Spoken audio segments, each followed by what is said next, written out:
और आपके साथ मैं हूं विवेक। एक बड़ी खबर इस वक्त आ रही है। यूपीएससी में सीधी भर्ती से जुड़ा हुआ ये मामला है। सरकार ने विज्ञापन पर रोक लगा दी है। तो यूपीएससी में सीधी भर्ती से जुड़ा हुआ मसला और विज्ञापन पर सरकार ने रोक लगाई है। लैटरल एंट्री के विज्ञापन पर रोक लगा दी गई है। प्रधानमंत्री के आदेश के बाद ये रोक लगाई गई है। तो यूपीएससी में सीधी भर्ती से जुड़ा हुआ मामला, लैटरल एंट्री के विज्ञापन पर रोक लगाई गई है और प्रधानमंत्री के आदेश के बाद यह रोक लगाई गई है।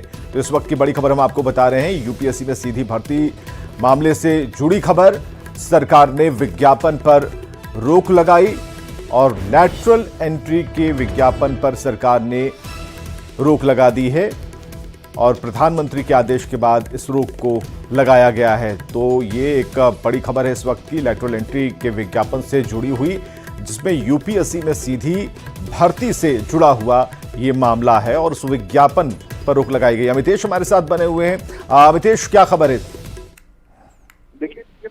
देखिए, प्रधानमंत्री की तरफ से ये कहा गया और प्रधानमंत्री के निर्देश के बाद ये डीओपीटी विभाग के जो मंत्री हैं, पीओ में राज्य मंत्री हैं डॉक्टर जितेंद्र सिंह, उनकी तरफ से ये कहा गया और यूपीएससी के जो चेयरमैन हैं उनको ये लेटर लिख करके उस बारे में कहा गया है डीओपीटी की तरफ से कि जो एडवर्टीजमेंट निकला था लैटरल एंट्री को लेकर के उस पर रोक लगाई जाए। तो निश्चित रूप से इस पर जिस तरह से विपक्ष ने मुद्दा बनाया था, आरजेडी की तरफ से, कांग्रेस की तरफ से और सारे जो विपक्षी दल हैं वो इसको मुद्दा बना रहे थे कि लैटरल एंट्री पर जिस तरह से नियुक्ति होने जा रही है वो कहीं ना कहीं आरक्षण के तमाम जो बाध्यताएं हैं और आरक्षण का जो पूरा क्राइटेरिया है उसको एक तरह से खारिज करते हुए नियुक्तियां हो रही हैं। इसको लेकर के सवाल लगातार खड़े हो रहे थे और विपक्ष की तरफ से चूंकि हमला हो रहा है और लगातार लोकसभा चुनाव के वक्त आपने देखा होगा जिस तरह से संविधान खतरे में है और बाबा साहब का संविधान खतरे में है, आरक्षण खतरे में है, तमाम मुद्दे उठाए गए थे विपक्ष की तरफ से और ऐसा माना जा रहा था बीजेपी को इसका नुकसान भी उठाना पड़ा।